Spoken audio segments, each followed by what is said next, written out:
He was literally 2 days away from dying.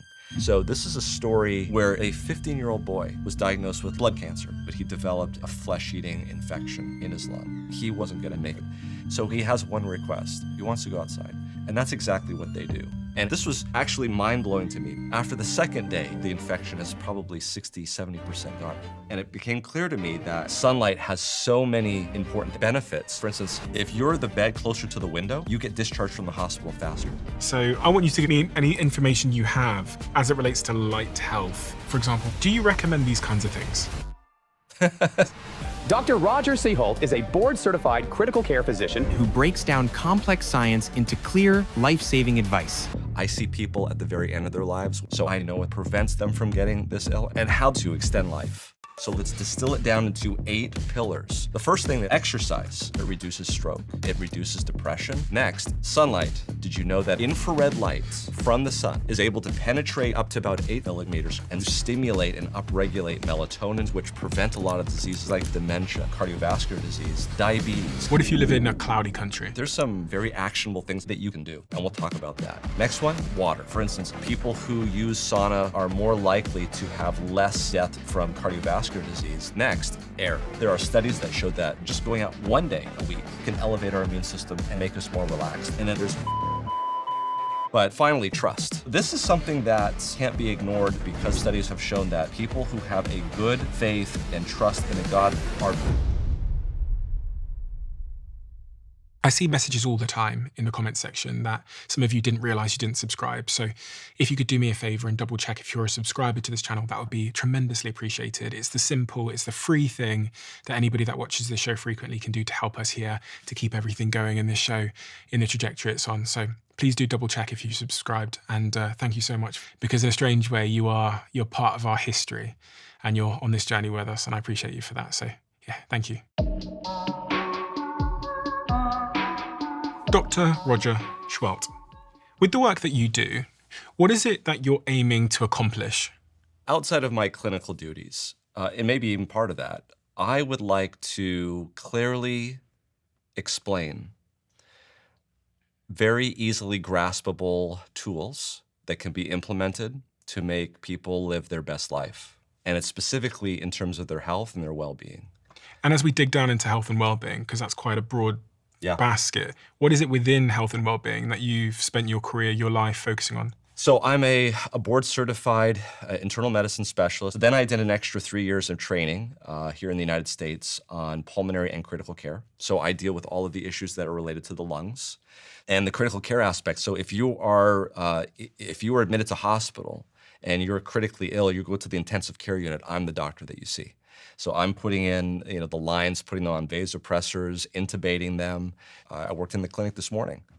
And what are some of the unappreciated things that most people don't think of? Because we think of, don't eat processed food and exercise. But is there things outside of that that you don't think the average person appreciates enough? Yes, absolutely. What are those things? So if we look at those things that extend life and are beneficial, we could put them into what I call 8 pillars of health.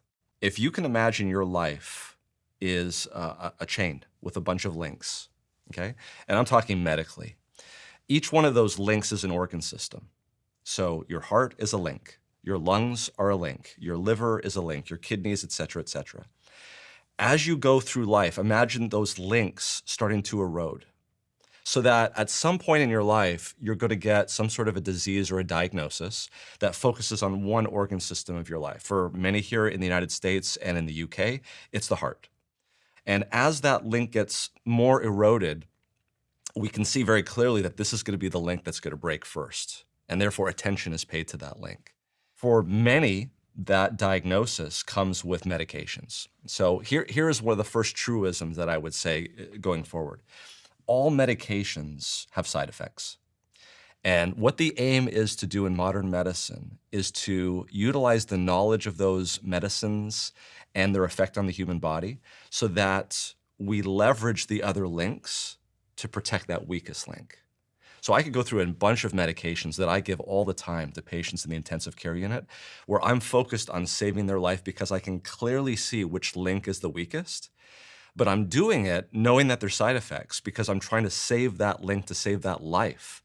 And I'm leveraging those other things. For instance, somebody comes in with a stroke and they've lost weakness on the right side of their body or on the left side, whichever side.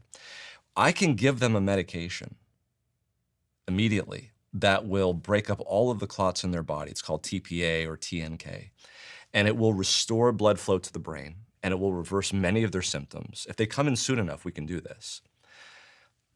What's amazing is that medication has an effect that can do that, but it also has a pretty significant side effect in that it could break up clots somewhere else and cause bleeding. So we have to be careful about what it is that we're doing. Clearly there, what we're doing is we're saving one link at the expense of other links, but that's what you have to do in an emergency situation. But if after that, I simply send that patient home without telling them why they had that stroke and what they need to do to prevent themselves from getting that stroke again, and what are the lifestyle factors that cause that to happen, I haven't done my job. So what are the interventions that we can do, hopefully early on in life, so that we don't have those links eroding, so that all of the links are strong, and as we get older, we can continue to strengthen all of the links. Here are the 8. So nutrition, that's nutrition. Basically, we know there are studies that have done that show that depending on what we put into our bodies as food can have a dramatic impact in terms of our well-being, okay? So that's nutrition. Exercise. As I was saying, exercise drugs and things have side effects. Exercise have side benefits. So exercise obviously is going to make you more fit. It's going to make you have better endurance. But did you know that it reduces stroke? Did you know that it improves well-being? It reduces depression? There's so many benefits. So all of these links are actually improving. There's no leveraging here. And exercise is incredible. Water. So this may sound obvious, right? Like you drink because you're thirsty. Where I would like to go today is to talk a little bit about what the effect of water externally on your body can do. And you're talking there about like hot and cold usage. Exactly. In terms of showers or cold plunges, saunas, that kind of thing? Exactly. Okay. And we'll get into the actual evidence for this. We'll get into it later, but what is this affects your immune system? Which changes your probability of diseases and Correct. stuff like that? Absolutely. Especially in the acute setting. Especially. Okay. So not only in the acute setting, but we also have pretty good data from Finland where they have more saunas than people, where they've actually done the research and shown with dose response curves that this is actually very beneficial. We won't get into too much of that, but what I want to focus a little bit more on because of my job in the intensive care unit and what we're seeing right now with viruses and mutations in the innate immune system, why something like this may actually be very important as we look forward. Interestingly, as we look forward to future things, pandemics, we can look backward and see what we had done in the past. And we've got some really good information on that. Let's go to sunlight. This is something that I've really become more and more involved with because of some of the benefits that this can do. A very big misconception that people have is that sunlight equals vitamin D. And therefore, if you take a vitamin D supplement, you don't need to go in the sun. This is really something that's now being debunked. Sunlight has far more benefits than just vitamin D. Not saying that vitamin D is not something that you want to supplement with. I supplement with vitamin D. I think there's a benefit to supplementing with vitamin D, no question.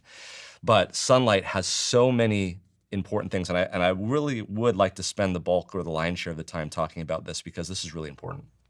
Okay. This is amazing, and it really made me think about sunlight. So this is a story by a lady by the name of Amy Honmeyer. Her 15-year-old boy was diagnosed with lymphoblastic leukemia, went into the hospital, actually started chemotherapy for it. Which is blood cancer? It's a blood cancer, yeah. And so the treatment for blood cancer is chemotherapy, which he started. The side effect of chemotherapy is suppressing the immune system. And unfortunately, he didn't realize it, but he didn't realize it immediately, but he developed a fungus flesh-eating infection in his lung and went into the hospital in June of 2024. This is in Minnesota, tertiary care hospital. And he got worse. and got worse and got worse to the point where the only way that they could control this infection was to actually remove his left lung, which they did. So this is a 15-year-old boy. He is without his left lung. He only has a right lung. And he starts to decline even after that. They do a CT scan, and it shows that now the infection has moved to his remaining right lung. They have a family conference. And as Amy is telling me this story, I could hear her choking up. She's telling me this on the phone. She's saying that he's 15, he's completely awake, he's completely alert, he knows everything that's going on around him. He's on a ventilator, like a machine that they use for sleep apnea. It's like a BiPAP machine that's breathing for him. It's not intubation, but it's on his mouth. And the doctors, have done everything they possibly can, and they say, look, he's getting worse. Obviously we can't take the right lung out. We can't put him on a heart-lung machine because there's no sort of destination to where he's going. We recommend not intubating him and making him what they call DNR, do not resuscitate. So they're like, wow, they were not expecting this coming. So they have a big conference. They call in help to, like, how do you explain to a 15-year-old boy that you're dying? And how is that going to feel? So they ask the doctors, how much time does he have? They say 2 days. So in this situation, they ask this boy, okay, you're going to die. What do you want to do with your life in the next 2 days? What do you want to do? And surprisingly, he says, I want to go outside. I just want to go outside. This guy grew up probably on a farm or something, and he spent his time outside. So he wants to go outside. So you know how, I don't know if you know this, but like if you're a nurse or you're a doctor and you've done everything you can and you're just completely horrified at the fact that this 15-year-old is going to die, and he has one request, you're going to move heaven and earth to fulfill that one request. And that's exactly what they do. They get this boy, the hospital bed outside. He's on a BiPAP machine the respiratory therapists have put together. So this guy is outside. And they're not putting him outside to get better. This is his dying wish. They also use this thing called a Firefly. It's like a light device that they were using. I'll be honest, I don't know which did it. The Firefly, what's that? It's a light device that gives off light at different wavelengths. And they would use that for about 3 times a day for 5 minutes. This guy does not die. After the first day, his white count starts to come down. That's like a measure of the infection that's going on in the lung. And by the way, they do a CT scan of his lung before this all starts, and it's just the remaining lung on the right is just filled with infection. It's horrible. By the second day, the white count comes down even more. And by the way, they haven't changed any of the other treatment. By this point, he's been in for 6 weeks. He has not seen the light of day. And he's still getting the powerful antifungal medication, amphotericin B and posaconazole. All of these things are really high-powered drugs that just completely fight fungus, but it's not working. He's getting worse. But now he's out for the second day. The white count's coming down, which is good. That's a good sign. His oxygen requirement is coming down. That's a good sign. He's requiring less and less oxygen. By the time he gets to day 5, okay, we're already past 2 days. He's off the BiPAP. He's on regular just nasal cannula oxygen that you see people wearing on their nose. The doctors are scratching their head. They're like, we should get a CT scan to see what's going on. So Amy tells me that they get a CT scan of this guy, and they're in the room, and some even like swear under their breath, like they're completely amazed. Because on the CT scan, obviously the left lung is still gone, but the right lung, the disease is probably 60, 70% gone. And he's still alive. He goes home. There's no sign of the disease after treatment. And she just communicated with me to tell me that he just got his Make-A-Wish thing for his cancer. He's continuing treatment. And she just can't believe that he was literally 2 days away from dying. They changed nothing. They changed none of his treatments. The only thing that they did was they took him outside, and they were using this Firefly before inside, but they were using it more consistently when he got outside. Maybe hospitals should be outside. This is exactly what, okay, so if you wanted to know what my drive was, what it is, my purpose that I'm doing right now, I'm working at 3 different hospitals. And I'm trying to work in each of those 3 different hospitals to try to get patients outside. The biggest barrier that we have is staff taking those patients outside. That's the thing that's the hardest. But this is what we used to do, Stephen. This is what we used to, when we built hospitals at the turn of the century, we had hospital rooms where beds could be taken out onto the veranda and people could get sunlight. I would love to see a time where we could go back to that type of effect. There's studies that have been done. People in a 2-bed room, if you're the bed closer to the window, you get discharged from the hospital faster, on average. Really? Yes. I need to swap sides of the bed with my girlfriend. She's on the sunny side. There's so much evidence for this. People who are in hospitals that have bigger windows, they give better surveys. And hospitals' reimbursement is tied to the surveys that they get from patients. So it's literally a win-win-win. If hospitals started to, I believe, get patients outside, and they're already doing this. I don't want to say that this isn't happening. There are hospitals that have programs to get patients outside. I think we just ought to be doing it a lot more. Temperance. Temperance, what does that mean? It's an old term, isn't it? It really means moderation, and I would say in this sense, temperance really means to avoid toxins in the body. As somebody who is a pulmonologist, What's a pulmonologist? A pulmonologist is someone who takes care of the lungs.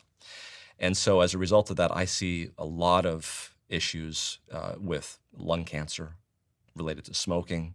I see in the intensive care unit people with liver failure as a result of alcohol abuse. I also see people on amphetamines here in Southern California where I reside and where I work. We have quite a bit of that. And temperance. If you want to live a long and wholesome life, there are some toxins that you want to avoid. And understanding that is really important. So this is something that if you stop some of those things that we're talking about, all of those links are going to be improved. Air. Seems kind of obvious. Early on, I used to think that what this meant was getting pure air with absolutely nothing in it except for just nitrogen and oxygen. That's not true anymore. We now understand that for you to have the best type of air, it actually has to come with some things in it. Just like our gut has a microflora that you may have heard about, so too does the air that we breathe also must have that. And the best type of air that you can have is actually outside. Rest.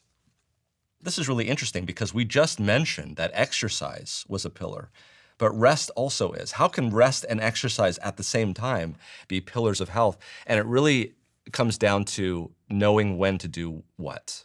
Sleep, which is also part of rest.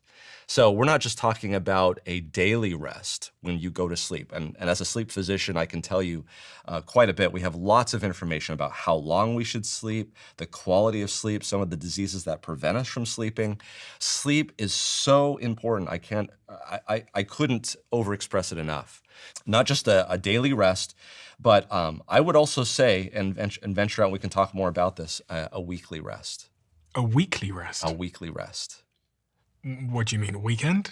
Yeah, absolutely. How many times do we, even on the weekend, do we put down our phone? Never. Or we stop reading emails and we take the time out to do things that we would never be able to do. Finally, trust. So this is something that really just can't be ignored. And I'll say this up front, that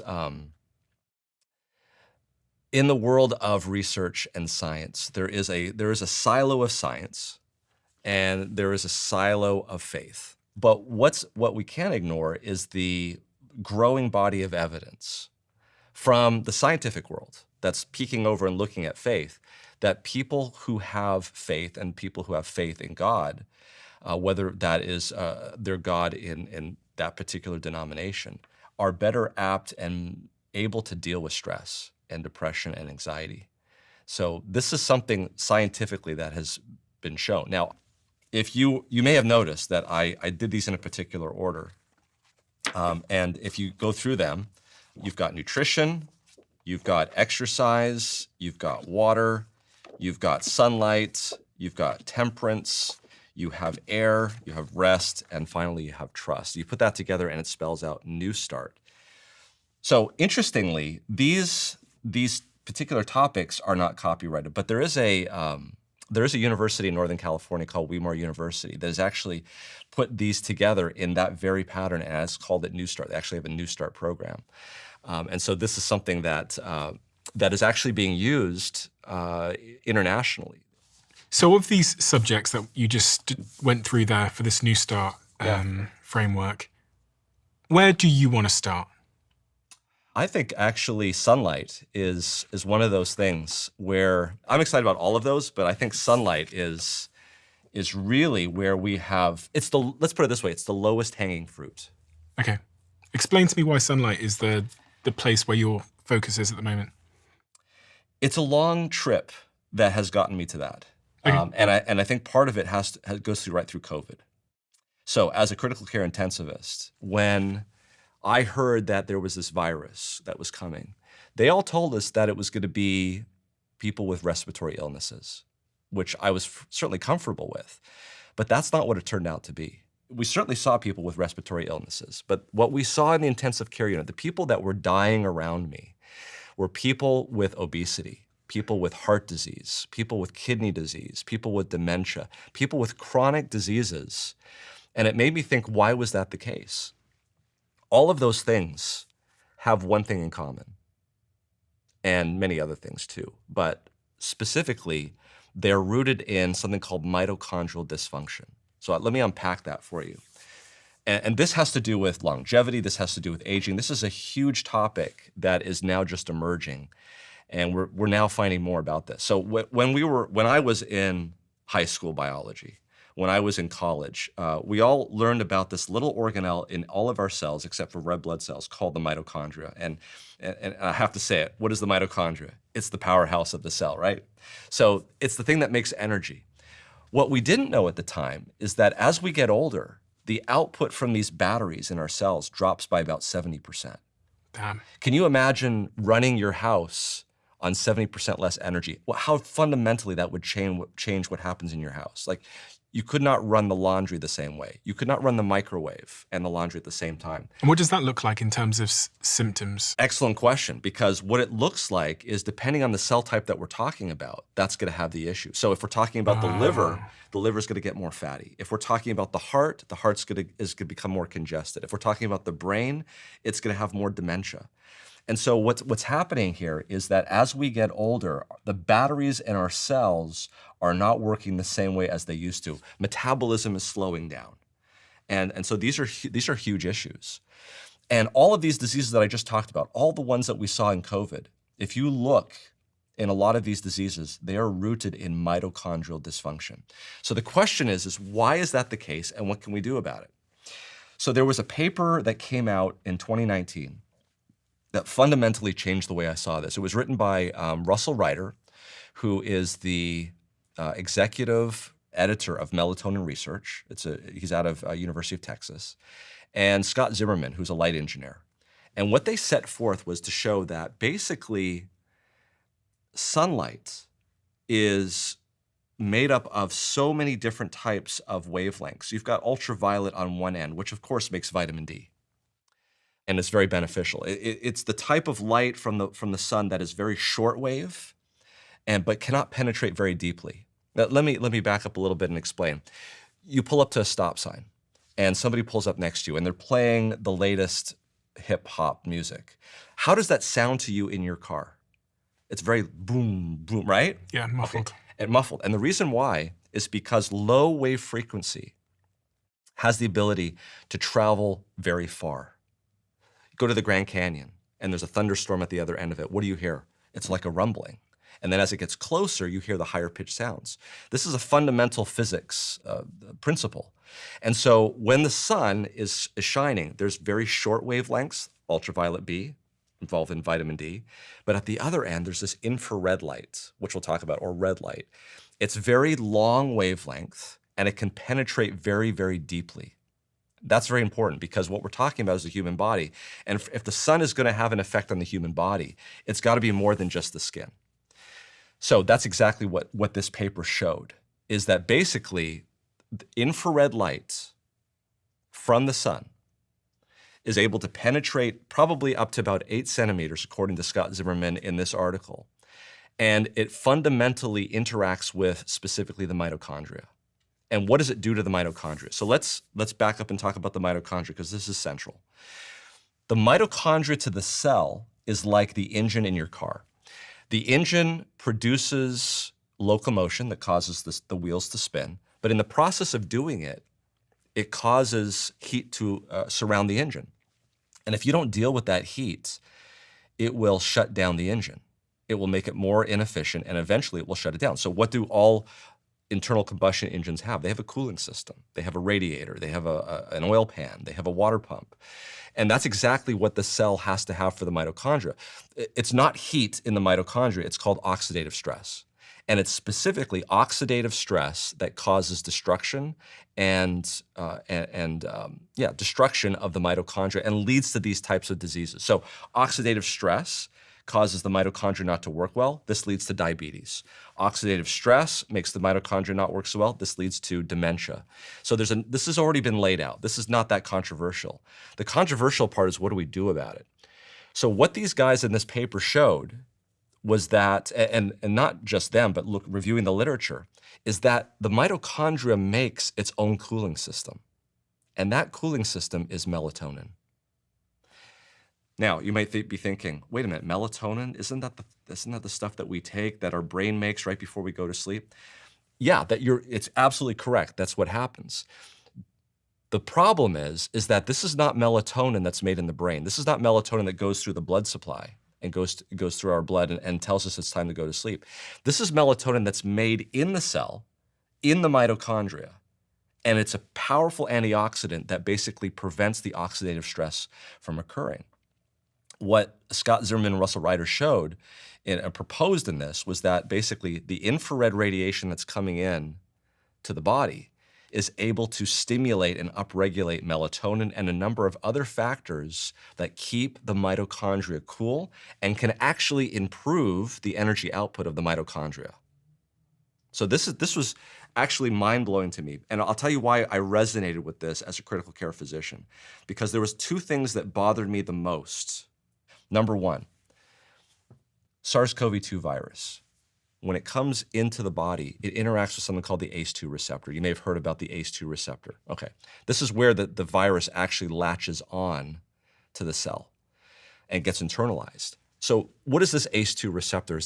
Was this there for all of humanity just to be a receptor, or does it actually have a role? It turns out it actually has a role. And mind-blowingly, the ACE2 receptor is involved in mitigating oxidative stress. So in other words, it's another part of the cell's cooling system for the mitochondria. What's happening is that the virus, when it attaches to the cell, is basically eliminating that action. And so imagine you have a bunch of people with various different engines running at different temperatures, in other words. You've got some people with chronic disease, and we know their engines are running hot. We have other people who are completely healthy, and they're doing quite well. Their engines are nice and cool. They have no problems at all. Now imagine COVID comes, and SARS-CoV-2 is infecting everybody. What that tendency is to do is, because it's knocking out everybody's ACE2 receptor, which has the ability to cool down the engine, in other words, it's causing everybody's engine to run hot, right? So in other words, picture is this way. You're driving along in your car and your thermometer is there, and all of a sudden there's this big hill that you have to climb called COVID-19. Who's gonna make it over that hill, and who's not gonna make it over that hill? The people that make it over the hill are those with great cooling engines whose temperatures are running great. The ones that don't make it over that hill are the ones that have the thermometer on their engine running hot. Those are the ones that poop out at the top and can't make it. And they're the ones pulled over to the side of the road with the hood up and the steam coming out of the engine. Do you understand what I'm saying? Of course, yeah. So this makes perfect sense to me why I wasn't seeing what they were predicting, which is these respiratory patients coming into the ICU. Who was I seeing in the ICU? I was seeing people with dementia, as we talked about, diabetes, kidney disease. These are the ones that were sick. The other thing that really hit me and resonated with this was, and this was not even controversial. We knew early on in the pandemic that people who came into the hospital and had higher levels of vitamin D did really well. They didn't die. They didn't have the same chances of dying. People who had low vitamin D levels, they had much higher levels, chances of dying. So we would check these vitamin D levels. And so think about this. You're there at ground zero, and you're taking care of these patients, and you see this data over and over and over again, that vitamin D is very predictive of who's going to die. Obviously, what are you going to do? Even though this is an associative study, that association doesn't mean causation, you're going to be giving people vitamin D and try to get those levels up. The problem is that we gave vitamin D, and it really didn't have much of an effect. So You gave it in supplement tablet form? when people would come into the hospital. Like this? Exactly. Exactly. Just like that. In fact, I was supplementing myself. I mean, what have you got to lose, right? I already took my vitamin D tablet this morning. That's very hard to overdose, but it's possible. So you noticed that it was Yeah. hard to treat people with vitamin D, but giving them a tablet didn't really do much. That's correct. Why? Well, this is what I believe is the fact, is we saw that people with high levels of vitamin D or normal levels of vitamin D did better than those that had low levels. I believe that was a marker of something else. In other words, people who had higher levels of vitamin D meant that they were out in the sun more. They were outside more than the people that had very low vitamin D levels. The people with low vitamin D levels were telling me these are people that were not getting outside into the sun. And so what's the real factor here? What's doing the heavy lifting?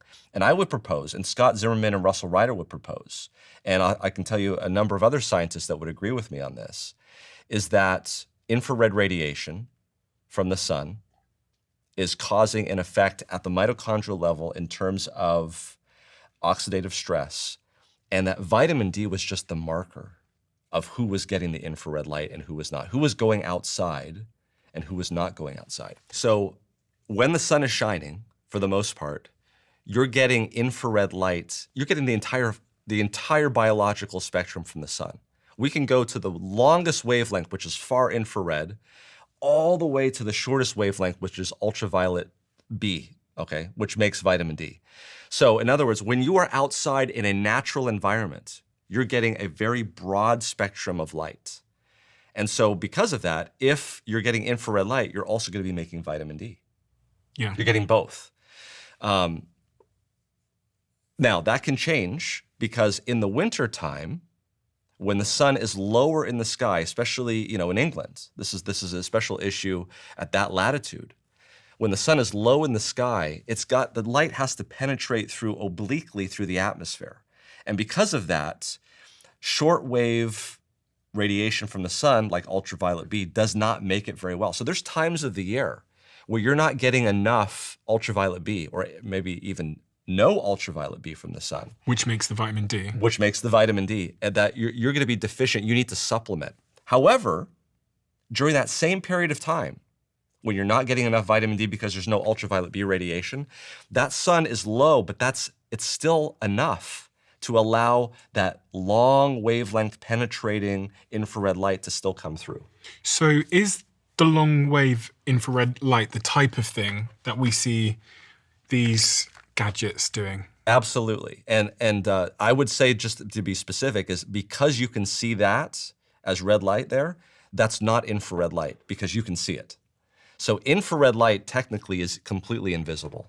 But these do give out infrared light, but you just can't see it. Exactly. So it's toward that red end of the spectrum. And people like Glenn Jeffrey out of UCL is actually doing research at 670 nanometers of red light and has shown in randomized controlled trials that type of light right there at 670, the type that you can even see, actually does improve mitochondrial efficiency. He's shown this in a number of randomized controlled trials. It improves eyesight, and you have to realize that the retina at the back of your eye is very rich in mitochondria. He's shown this in terms of managing glucose and output from mitochondria. And the reason why these things work so well is because what's going on here is as you get older, your skin starts to become more saggy because the fibroblasts, or the cells in your skin, they're designed to make collagen. And collagen is the skeleton that makes your skin soft and subtle. Yeah. Don't mind me, please carry No, on. no. So this is exactly it. My wife uses the same thing. This is a bond charge one. So what's going on right now is that red light, which can penetrate very deeply down, is going into the skin, and it is activating the mitochondria in your fibroblasts to produce more energy, which those cells need to deposit collagen. And so when you deposit collagen, that's going to give the skin a more tight feel, because as you get older, that collagen deposition is going to get less and less and less. So this is going to help keep me looking young. That's the whole point of it. And you're saying that the light in these penetrates, what, 6 or 7 centimeters? Or is it? Infrared does about 8 centimeters. This red light would be a little bit less because this light, obviously you can see it, so it is a little bit shorter wavelength. But yes, this light, the red light, can penetrate deeper than, for instance, yellow light or blue light. And it's this light particularly that interacts with the mitochondria to increase that.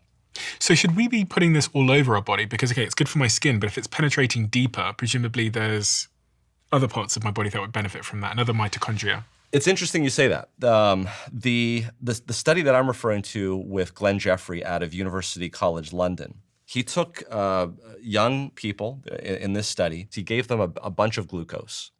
And everybody who gets a bunch of glucose should have a spike in their blood sugar. He randomized them on their backs to see what would happen when he shined red light on their backs. And the people that got the red light had lower spikes. In other words, it seemed as though the mitochondria were metabolizing faster, which caused less of a spike of the glucose in their blood. The way he confirmed that is looking for the byproducts of the mitochondrial metabolism, which is carbon dioxide. So when we breathe, when we metabolize, we're breathing out carbon dioxide, which is the result of a mitochondrial metabolism. And in fact, in those people that had the light on, it showed a higher level of carbon dioxide in the exhaled breath. The whole point of that is to get back to your question, is whether we should be putting this all over your body. He was able to get that effect systemically with just putting the light on the back.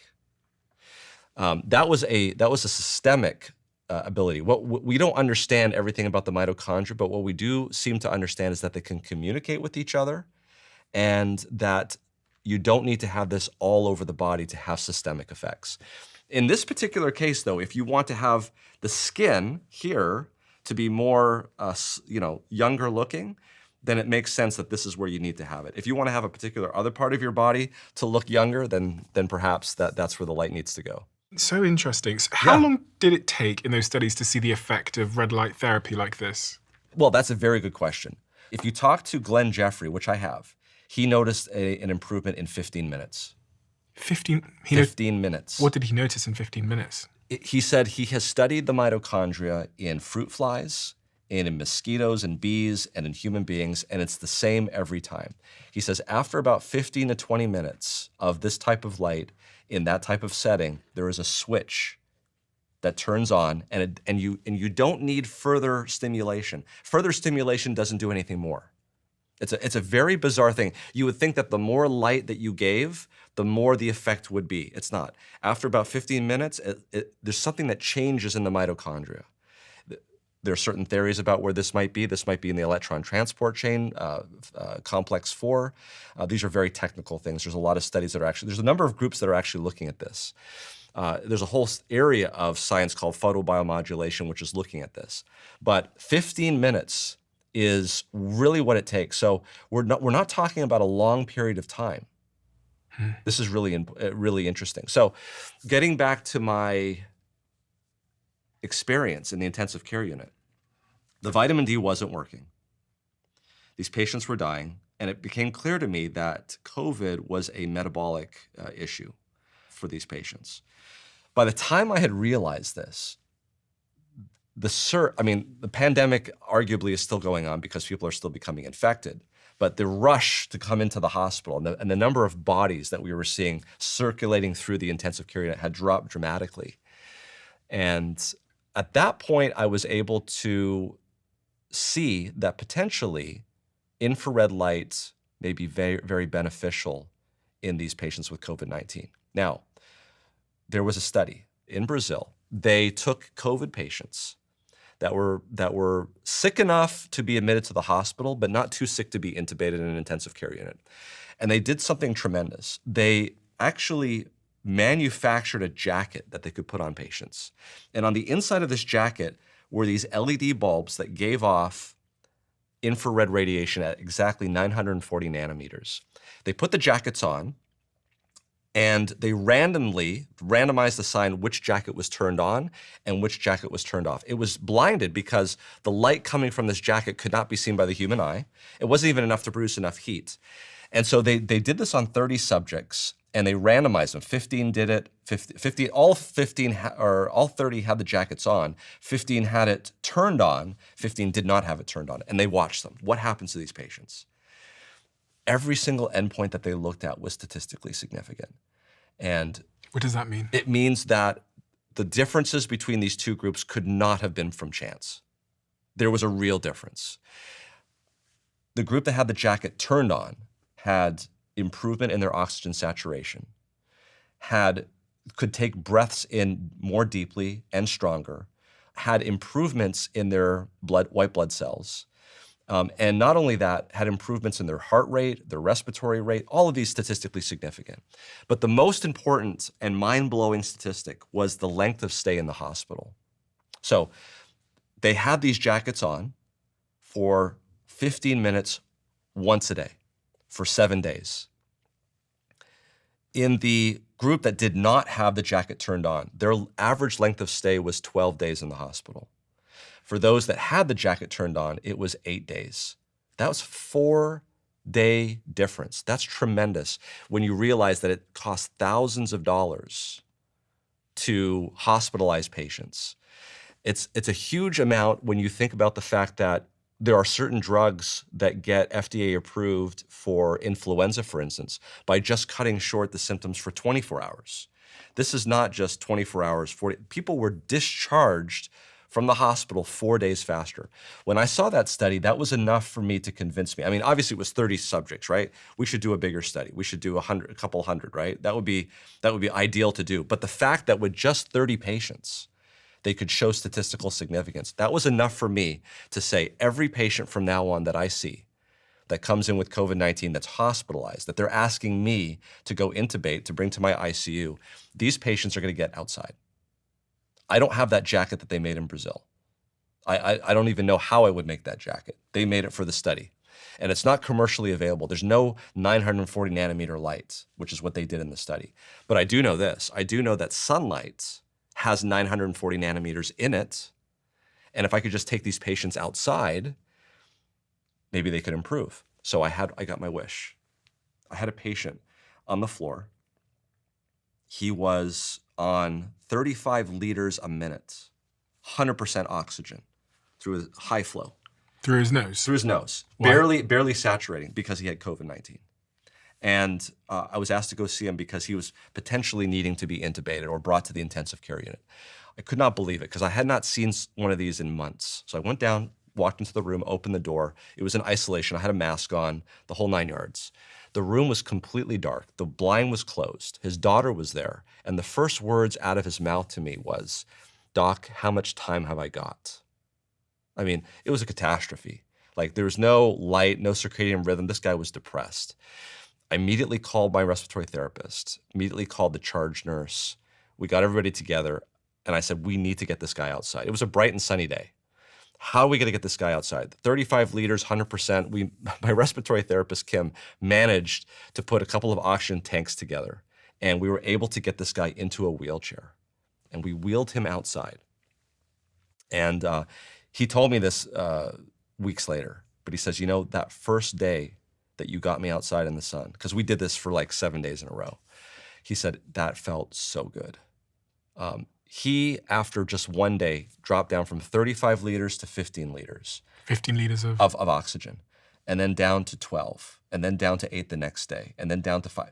5 days. The amount of oxygen he was inhaling to keep him alive. Correct. So in other words, we were titrating down the amount of oxygen that we had to give him to maintain a saturation in the 90s.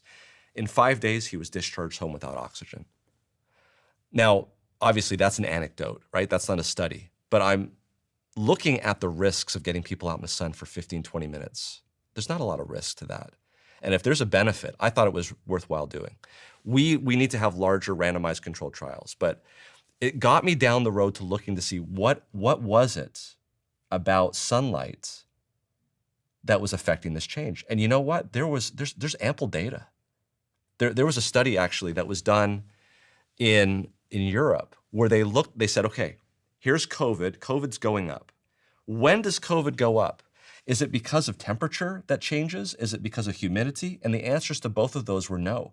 Do you know what predicted when countries were to have their first surge in the autumn of 2020? There was a study that was actually done on this. It was latitude. It started in Finland and then went down the entire continent. The last country in the autumn of 2020 to have a COVID surge was Greece. So as the sun is literally pulling down into the southern hemisphere, as the shadow starts to go over Europe, that's when we start to see COVID surges, one by one by one. Is that because COVID and the sun aren't friends? So it makes it harder to spread because, if I put COVID on this table and then I put sunlight on the table, the COVID is going to die. Yeah, it's possible. Although we now know that COVID probably doesn't spread too much through contact. It's more of an airborne thing. So there was a study that was done at the University of Edinburgh, and they looked at this very question that we had talked about earlier about vitamin D. They looked at the United States in the wintertime. And they eliminated the southern part of the United States because in the southern part of the United States, you can actually get some vitamin D in the wintertime. So they just looked at the northern portion of the United States, and they were able to show that the more sunlight there was in particular areas, the lower the mortality from COVID-19. So they said, well, this is interesting. What about in England? So they did the exact same study in England, and sure enough, of course, they didn't have to eliminate any part of England because the whole country doesn't get any vitamin D in the wintertime. What they showed was that, again, certain parts of the country in England, as you know, get more sunlight than other parts. Well, those areas that got more sunlight had lower mortality from COVID-19. Then they took they predicated the same study, and they looked in Italy. Exactly the same finding, and they published this. And they said in their study, and this is what really amazed me, they said, if this is causal, they said that this might actually show a possible public health intervention. The fact that it is completely independent of vitamin D means that there's something else going on. There was a study in 2011 in Sweden. Yes. Is that linked to this? No, this is a completely different study, but that's also a very important study. So the Swedish study is groundbreaking. This was a study where they asked 20 to 30,000 Swedish women about their habits in sunlight. And they divided these women into three categories. Those women that did not get a lot of sun, those that got a moderate amount of sun, and those that got a lot of sun. And they followed them for 20 years. And they kept a track of each one that died and what they died of. And when they were done with that, they were astonished because what they found was that the women who had spent the large amount of their time outside, or spent the most amount of time outside, had the least amount of mortality from cancer, from cardiovascular disease, and non-cardiovascular disease. And those that spent the least amount of time outside had the highest levels of that. The magnitude difference between those two was so much that they were able to show that women in Sweden, who spent the most amount of time outside and smoked, had the same mortality as those women that did not spend as much time outside and did not smoke. They were equal. They were equal. In other words, being in that category of not spending much time outside in the sun was the same risk factor for death as smoking. How do they know it wasn't linked to exercise? How are they able to establish causation? Because that's an excellent question. So the difference here as you go up is this is an association study. Okay, so the question is how can you get causation from association? You can't. But if you look at the Bradford Hill criteria, there is a way that you can potentially make a strong argument for causation if there's something called a dose-response curve. In other words, if you can show, you're not just comparing two things, but you're comparing three or more, if you can show that as you increase the variable, that there is a change in the output, that is strongly suggestive of potentially causation. By the way, this is exactly what we did to show that smoking causes lung cancer. Obviously, we can't do a randomized controlled trial. Here, you get to smoke, you don't get to smoke. We'll follow up in 20 years to see who has lung cancer. This is exactly what we did. We showed that there was such a strong association with cancer risk with smoking that we were able to say, through association, that smoking causes lung cancer.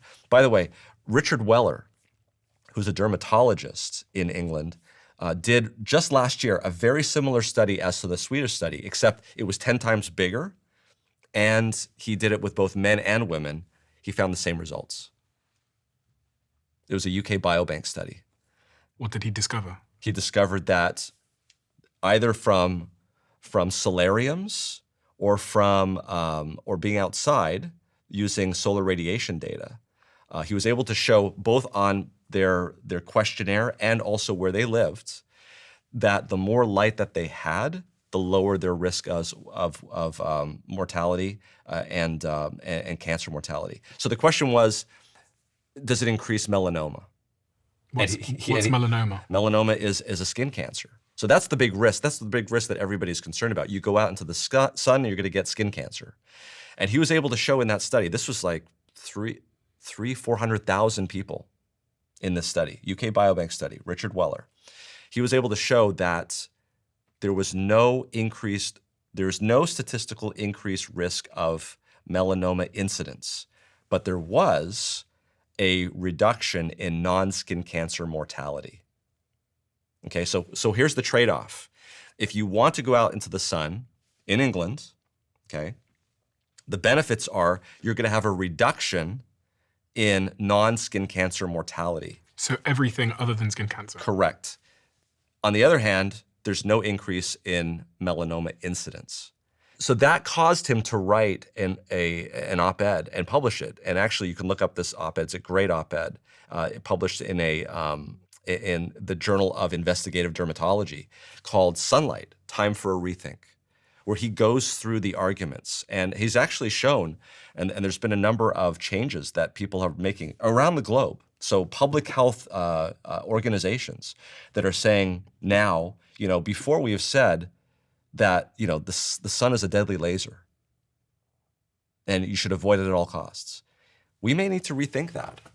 So are you telling me that essentially 15 minutes in the sun every day turns on a switch in my body that improves my mitochondrial function, which is going to impact a variety of different parts of my health? Is that essentially what you're saying? Essentially, yes. And we're looking, and this is in an environment where we are spending less and less and less time. To put it in perspective, if we were on a British ship 300 years ago, and I came to you and I said, do you see this little yellow fruit? Just by eating a little bit of this yellow fruit, all of this disease that you're seeing around you with your fellow shipmates is going to go away. That would seem almost incredulous, right? Mm-hmm. But that's exactly the case. We are, the scurvy of the 21st century is the lack of sunlight. Everything is inside. We avoid the outside. We avoid discomfort. We avoid high temperatures. We avoid low temperatures. We used to go out and play sports. We now are playing virtual sports on pads. We have windows that are specifically designed, especially here in Southern California, to eliminate infrared light. Because why? Infrared light comes in and it heats up. One of the interesting things, we didn't mention this about infrared light, is the way that we interact with infrared light. You can tell this on your own. You go outside and close your eyes. You can tell which side of your body the sun is on. And the reason is because that infrared light not only can penetrate through your body, it's also penetrating through clothes very easily. And you can feel that heat that you're feeling is the infrared light going through the clothes, going through the skin, and interacting with your heat receptors that are well below the surface. So all of this. Right, guys, gonna go get Steve. The guest is here. Ready? Come in. Oh my God, Steve! What? What are you doing? This is the Bon Charge face mask. It's good for blemishes, wrinkles, clears up the skin. It's red light. Have you not used it before? No. Haven't tried this before. It's really, really good. It shines red light on your face, which helps increase and boost collagen production. I actually found it out because of the missus. Seeing her wearing it, she terrified me a couple of nights in a row. I thought it was to scare people with, but actually it's really, really good for your skin. So they are a sponsor of the podcast, and I've been using it every day for about 1.5 years now. You're glowing. Wow, Steve, I'm your skin glowing, looks aren't I? great. Yes, and Bon Charge ships worldwide with easy returns and a year-long warranty on all of their products. So visit boncharge.com/diary for 25% off on any product site-wide. But you have to order through that link. That's boncharge.com/diary with code diary. Whether you are a novice or you've been in the tax and bookkeeping industry for years, if you want to work with an experienced team of professionals who are invested in your learning and growth, there's a real career opportunity with our sponsor, Intuit, the maker of TurboTax and QuickBooks. Their self-paced training, Intuit Academy, presents you with a pathway to gain the necessary skills that you'll need to feel confident expanding your career within tax and bookkeeping.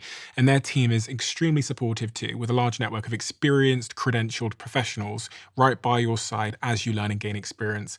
On top of all of this upskilling, they also offer flexible working schedules, whether that's full-time, part-time, virtual, on-site, or even letting you select your hours to grow at the pace that you want to grow at.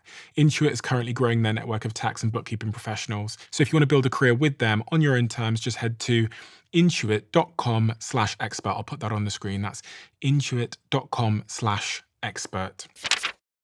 How long does the average American spend indoors, or the average Brit spend indoors? Good question. They're almost identical. I think the Brits spend a little bit more time outside than Americans. The last number for Americans was 93%, and Brits is 92%. Were we born to be outside? I think so. You'd think our ancestors probably spent a huge amount of time outside. Yeah, But we spent- and if you think about when I say outside, that also brings into play a number of the New Start letters that we haven't talked about. Exercise. You're much more likely to do good exercise outside. You're much more likely to get air. That's the right type of air outside. The other aspect about infrared light, briefly, is that trees are highly reflective of infrared light. In other words, if you're in an environment where there are trees are present, you're going to get much more of this beneficial infrared light than if you're in a concrete jungle. So plants like this. In fact, the way that we measure the deforestation of the Amazon is through satellite imaging that looks at infrared light because it reflects infrared light back. So the best situation to be in is to be outside on a day where there's lots of green trees. We've known for decades that people who live in green spaces do much better in terms of diabetes, do much better in terms of hypertension, mortality, all of these things. Depression, all of these things, yeah. And when you think about this, you bring up a point in terms of correlation. How do we know it's not depression? We used to say, well, people who live in green spaces have more money. They have more access to things. Maybe that's what we're seeing. I just have to tell you this study. There was something called the Green Heart Study in South Louisville, Kentucky. They did an amazing thing.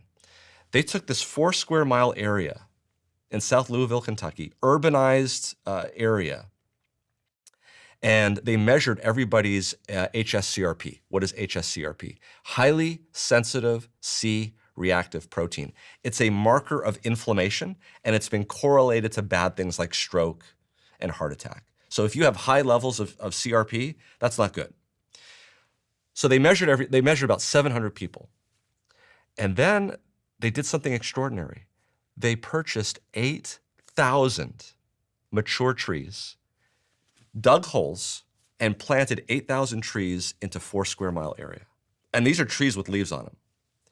2 years later, they come back and they measure all 700 people in their study, repeat the HRCRP, dropped by 13 to 20%, which correlated to about a 10 to 15% reduction in strokes. These people didn't change their socioeconomic status. They didn't institute an exercise program. And so really it kind of shoots in the heart the idea that the advantage that we see with green spaces has to do with something else that we're not measuring. I actually believe that, we'll talk about fresh air too, that things like these plants but much bigger. This is kind of like a bonsai plant.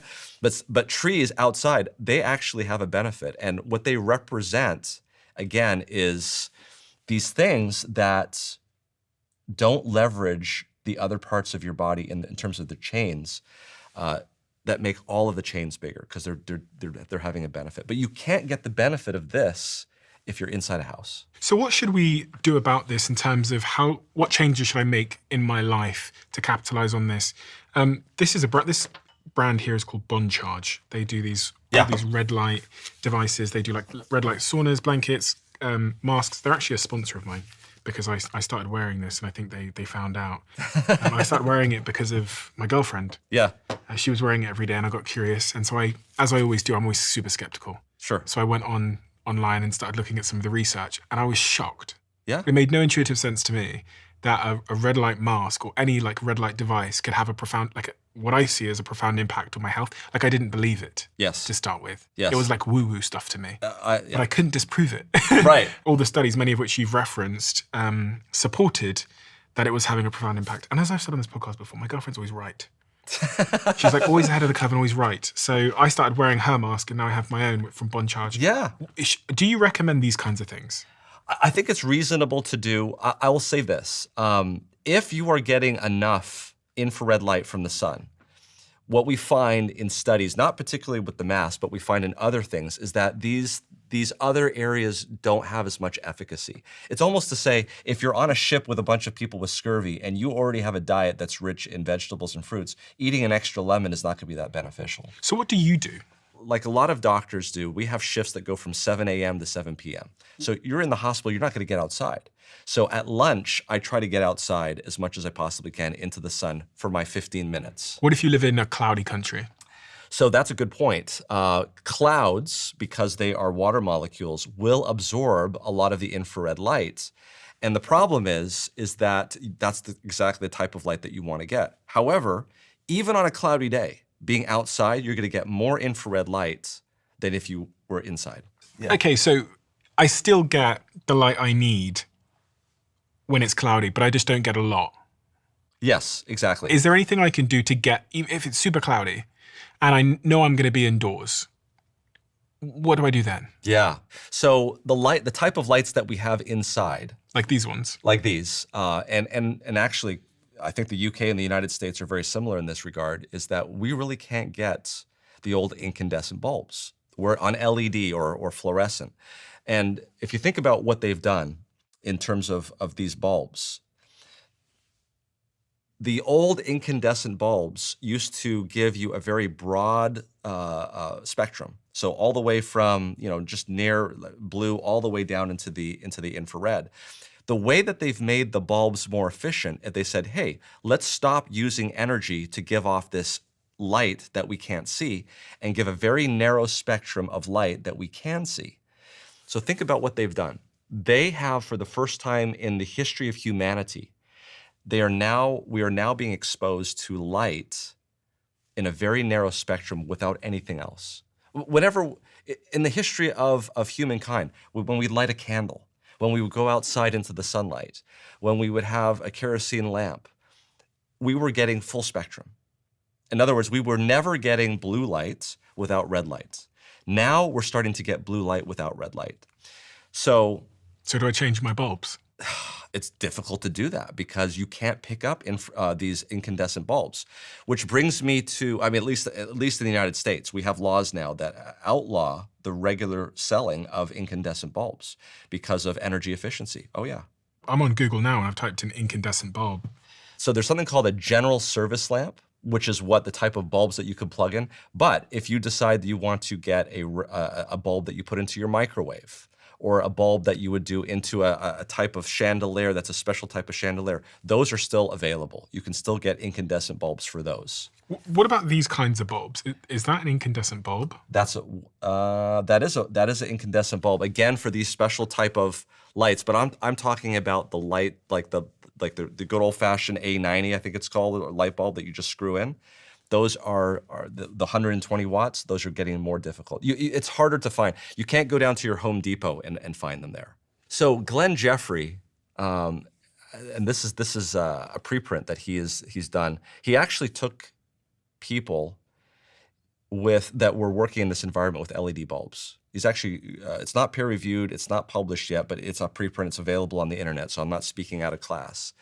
And what he did with 22 people is he switched out these LED bulbs and put in incandescent bulbs.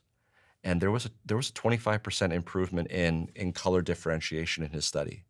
What does that mean? They were able to distinguish colors 25% better than they were when they were exposed to LED. When I say LED bulbs, these are the bulbs that are high on the blue end. So why would that be? The retina, which is the back of your eye, where the light is coming in, there's these cones that are tremendously metabolically active. They're constantly updating, sending neural signals to the brain. And it's the one tissue in your body with the most amount of mitochondria. And it's because they have to supply a lot of energy. As somebody gets older, that mitochondria is not producing the same amount of energy. And so the ability of the energy that those cones have to draw on to do their work is less, and so they're not going to do the job as well. If you can perhaps increase the amount of output of energy from those mitochondria, you could improve the ability to visually perceive. And Glenn Jeffrey's done this study already, where he, for just 3 minutes, 670 nanometer light, very similar to that mask, in the eye, only in the morning, improved those people's ability to visualize and actually see. And what does that mean for the broader picture of our health? They would be able to distinguish colors better and actually improve their vision. That's basically what it means. And so the question goes back to the first question that you had at the very beginning of the podcast, which is, what is the effect of low energy output from the mitochondria? Well, it depends on what tissue the mitochondria is in. And so if it's in the eye, then it's going to be a better visual perception. If it's in the brain, it's dementia. If it's, see what I'm saying? So what we start to see is that a myriad of different diseases are affected by the sun. I challenge anyone to do this. If you look at a publication in the United States, I've seen it, where they map out the amount of deaths in a calendar day: cardiac disease, respiratory disease, kidney disease, pneumonia, all sorts of diseases, infectious diseases, non-infectious diseases. You will see a very clear pattern. The maximum amount of deaths every year occurs within a month after the shortest day of the year. So we're talking December, January. We see the most amount of influenza deaths at that time. We see the most amount of cardiac deaths at that time. We see the most amount of kidney deaths at that time. So you might ask, well, that's because people get together at Christmas time and they spread the germs around more, and we have Thanksgiving in late November here in the United States, and that's what's going on. The problem is if you look at Australia, which is on the other end. So when is their longest day of the year? Their longest day of the year is in December, and that's when they have the least amount of deaths, despite the fact that they're all getting together for Christmas in December. So that doesn't fly. It's exactly the opposite. The most amount of deaths occur in Australia, in the Southern Hemisphere, in June to July. That's their winter. And so what you see is deaths are correlated to the length of the day. This is the reason why whenever they show you deaths in the year, they always have to seasonally adjust it. And the length of the day is a proxy for the amount of sunlight. Absolutely. You're much more likely to get sunlight on the longest day of the year than the shortest day of the year, especially when, and this is well known, there are some months, especially in people who are doing shift work, like 7 a.m. to 7 p.m., there's literally like December and January, you will not see the sun because you are going off to work before the sun gets up, and you're coming home after the sun is long set. So you're not able to see the sun. And so you could go literally weeks without seeing the sun at all. Is there an optimal time of day to get sunlight? Yes. So optimal time of day to get sunlight would be for those that are concerned about getting damage from ultraviolet radiation.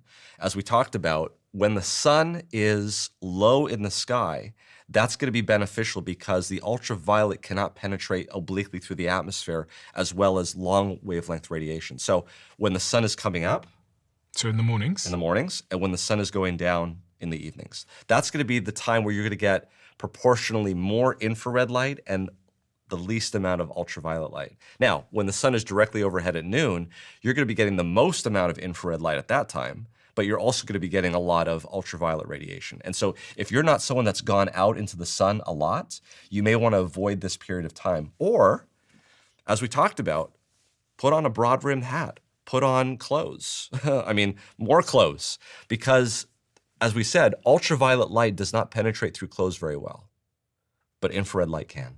Does it matter where the sun is hitting on my body? Shouldn't. So if I go outside and I'm wearing a big hat, it's obviously going to cover my eyes, my face. Yes. But it'll be hitting my legs. For the purposes that we're talking about with the mitochondria, it will not matter. However, if we're talking about circadian rhythm, if we're talking about getting the circadian rhythm, that pathway is through the eyes. So you want to maximize light through the eyes. Yeah, so this type of a light is called a sad light. So your question had to do with what part of the body does it need to touch? So, or need to be touching. So for the effect of the mitochondria and the metabolic effects, it should not matter, okay? For this type of a light though, what we're looking at is circadian rhythm. And that's a completely different system that we're talking about. That's not mitochondrial. That has to do with the internal clock that's in your brain that is regulating when all of these things in your body happens. And this light is about 10,000 lux. Lux is a way of measuring the brightness of light. And what studies have shown is that when you shine this type of a light into your eyes, it's the way of adjusting your circadian rhythm. You know how if you have a clock and it's not set to the right time, there's a little thing at the back that you can pull out and you can change the time? Yeah. That pulling out and changing the time about when things happen in your body is affected most by light. And light can actually shift it one way or the other depending on when you're shining that light. If you're shining the light in the morning time, and this is what a lot of people do, is they'll use these what they call SAD lights. SAD stands for seasonal affective disorder. These lights, especially in the morning, have a way of not only setting your circadian rhythm and making sure it's on track, but also reducing depression. There's a portion in your brain that receives light information. It's called the perihabenular nucleus. It's a long name, but it's back there. And if it doesn't get stimulated, it can cause depression. And so for people who live at high latitudes, further away, closer to the poles, where the sun is getting up very late in the morning and they're already off at work inside, this can actually be very beneficial. So what I would recommend doing, you can pick these up pretty cheaply on Amazon for about 20 bucks, but they should generally be about 11 to 16 inches from your face. And what people should be getting is about 3,000 lux hours. And what I mean by lux hours is you multiply the lux times the amount of hours that you're wearing it. So 3,000 is where you ought to be. Because this is 10,000 lux, you only have to look at it for about a third of an hour or 20 minutes. And that should be enough. So is this a replacement for going outside? It's a replacement for going outside because of the fact that you're living at a very high latitude and the sun is not up. And because of the job that you have, it's going to have that effect. But realize that this will not replace the effect that the sun has on your mitochondria. This is only to affect the effect that lack of sunlight has on depression. Okay. Yeah. So what if I'm looking at the sun out of a window? It depends on the window. So the window is going to be reducing the amount of lux. So I would not recommend, if you can, I would not say that staying inside looking out the window is the same as going outside. That's number one. The other thing that you have to understand is a lot of these windows, especially if they're modern windows, will be specifically designed to reduce infrared light. I want you to give any information you have Yeah. as it relates to light health Yeah. that will improve my life, things that I can actionably do tomorrow. Obviously, one of them is that I'm going to go outside and make sure I get some sunlight, ideally in the morning. Yes. We talked about this SAD lamp for people especially that live in certain countries which have less sunlight. Correct. To set their circadian rhythm and to help with things like mental health. Is there anything else I should be thinking about or can do or change? Yes. So just like we had in our mnemonic of New Start, rest and exercise, both at the same time, and yet they're sort of like opposite of each other, it's important to have darkness. Okay. It's important to have darkness. And this is a real issue. This is one of the biggest issues, is the fact, there was a study that was published recently, and the title was Dark Days and Bright Nights. And that correlated with increased mortality. I mean, that's how most of us live. That's the problem. We have dark days and we have bright nights. And what we really should be having is bright days and dark nights. So just as important as it is to have bright sunlight and getting outside in the middle of the day, we also need to start working on getting darker nights as well. And how do we do that? Turning things off. Getting these screens away from our eyes. These are really important because the screens have a lot of light, and the light, what's going on here, this is the reason why it's important. There's two reasons actually, is the light that's going into our eyes is doing two things at night. Number one, it is shutting down melatonin production from the pineal gland. And as we just talked about, melatonin is a very powerful antioxidant that's very beneficial. The second thing that it's doing is it's confusing your circadian rhythm. You see, your circadian rhythm is designed to see light as day. If your eyes are seeing light, your brain thinks it's the day. So if it's 10 o'clock at night and your eyes are seeing light, your circadian rhythm is saying, I must have made a mistake. I thought it was 10 o'clock. It must not be 10 o'clock because look, there is light. And so what it's going to do is it's going to adjust itself and delay everything because it's saying, well, it can't be 10 o'clock at night. It must be 6 o'clock. And so therefore, when you would normally feel tired and sleepy at 10 o'clock at night, after a number of days of doing this, you're not going to feel sleepy until 1 o'clock in the morning. These devices we have, they spit out a lot of blue light, right? Yes. Is there a way to like turn that off Yeah, effectively? well, actually, a lot of these come with tied to the clock, where after a certain time of night, it will shift its spectrum to a more red spectrum. So it's giving you less blue light. The problem is that while the sensor in your eyes are tuned more to blue light, it's not just blue light. So really the best solution is to turn off the light. The next best solution is to have more of a red shift, where, put these glasses on at night. So these are blue blockers. They're trying to eliminate blue, but I'm still getting light in, and that's enough light to shut down melatonin production. So, even with those on? Yeah, absolutely. But you're telling me these help? They're better than not turning off the light. And you're saying I still get light in because there's light coming over the top? Even that light there is still going to bleed, and it's going to bleed into that part of the spectrum and cause melatonin to be shut down. Yeah. So it's just the eyes are the sort of the barometer for Correct. What time of day it is? Correct. And the problem is that even when you close your lids, light can still get through the lids. What do you think of these sleep masks? I think they're great in terms of the fact that we now know that closing your eyelids still can allow some light to go in. So if you're sleeping in an environment where light is out of your control, if you're living in the city and you can close your blinds, but there's still light that's coming in, these things could actually be very beneficial. I don't recommend night lights in bedrooms. You don't recommend? I do not. Even clock radios or air conditioners with LED displays on them. That's just like total light pollution to your bedroom. Your bedroom should be as dark as possible. What if I have those lamps that don't have blue light in them? Because I think my girlfriend's put some of those by the bed. Yeah. Are they still not great? Again, the best thing is no light. The second best thing is light with no blue light in it. And then the worst is, blue light. What about candle light? That's interesting. There was a study that was done where they compared someone reading at night with a book with a light bulb shining on it versus the LED, like a Kindle or whatever, okay? What they found was that there was a lot more light coming out of the Kindle than there was just reading the book with the lamp, and it delayed sleep onset. So which delayed sleep onset? The Kindle. The Kindle. Yeah. It delayed sleep enough to actually delay the circadian rhythm and shut down melatonin production. So the answer to your question is candlelight's great. The only thing I'd be concerned about is just the fire risk. Yeah, because you fall asleep with that thing. Exactly. So the adjacent topic there was vitamin D, which we touched on a little bit. Do vitamin D supplements work? Oh yeah, certainly. They do work, and they've tested them. Yeah, there's a number of studies that have come out. Martineau actually published in the British Medical Journal. This was back before 2020, It was a meta-analysis of randomized controlled trials showed that people who supplement every day with vitamin D had lower risks of acute chest syndrome. The other one, there was a recent study that came out that showed that people who supplemented with 2,000 international units a daily of vitamin D had a lower risk of all-cause autoimmune conditions.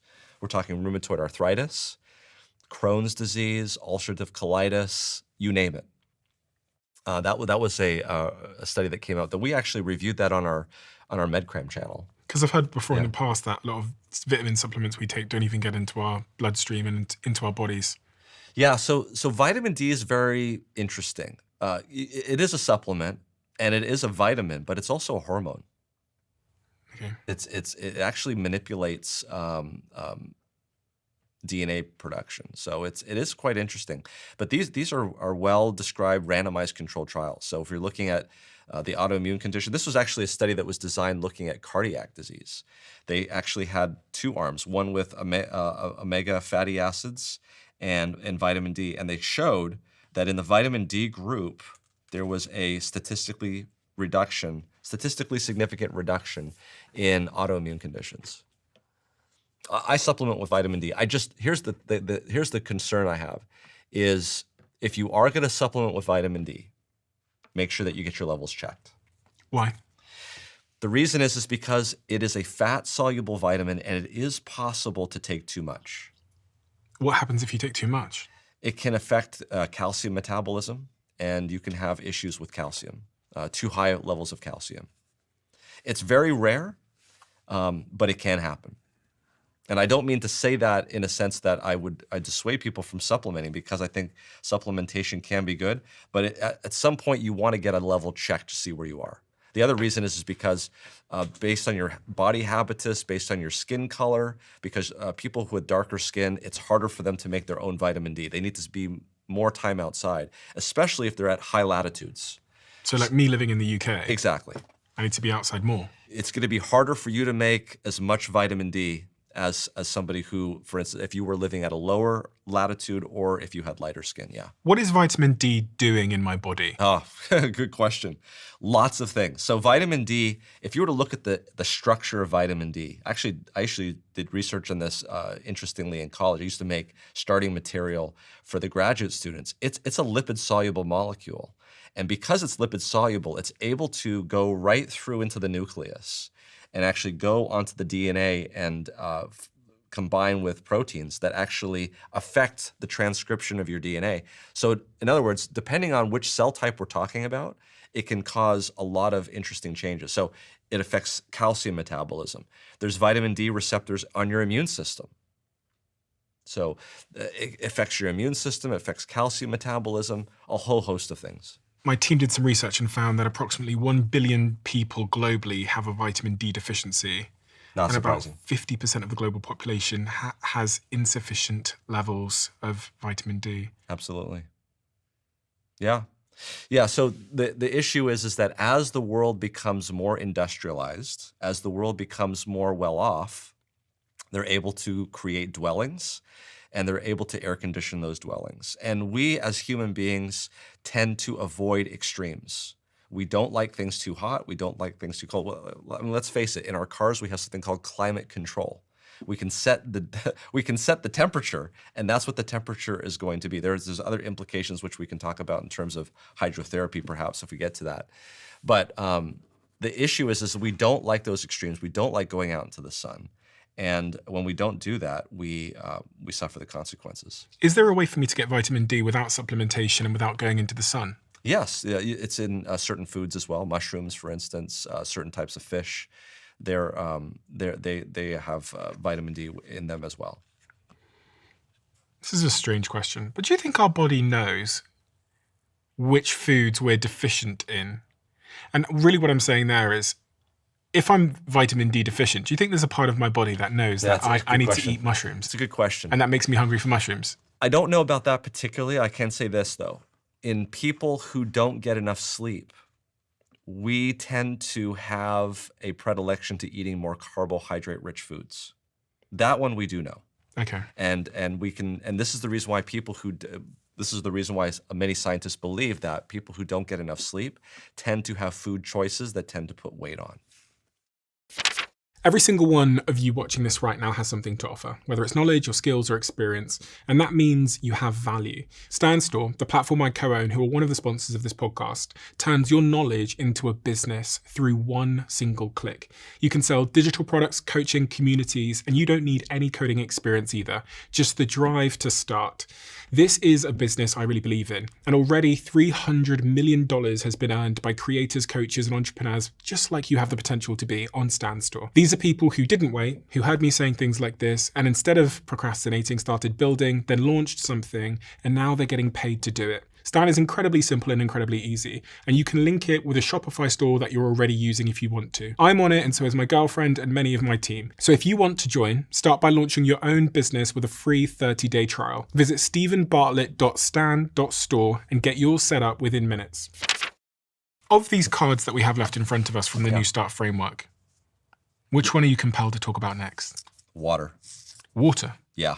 Okay, so tell me what you mean by water, because people will think, yeah, I drink enough water. Well, first of all, I don't think we do drink enough water, but everyone talks about, the internal use of water, and it makes sense. But as I was talking about before, the external use of water can actually be very impressive. And it has to do with body temperature, and it has to do with the immune system. So we'll talk about water, but let's sort of set the framework for that conversation. Your immune system is broken up into two types. There's the innate immune system and the adaptive. We've become very familiar with the adaptive immune system during COVID because all of the talk was about antibodies and antigens and the fact that SARS-CoV-2 was mutating, and would the vaccines that made antibodies against them be still functional.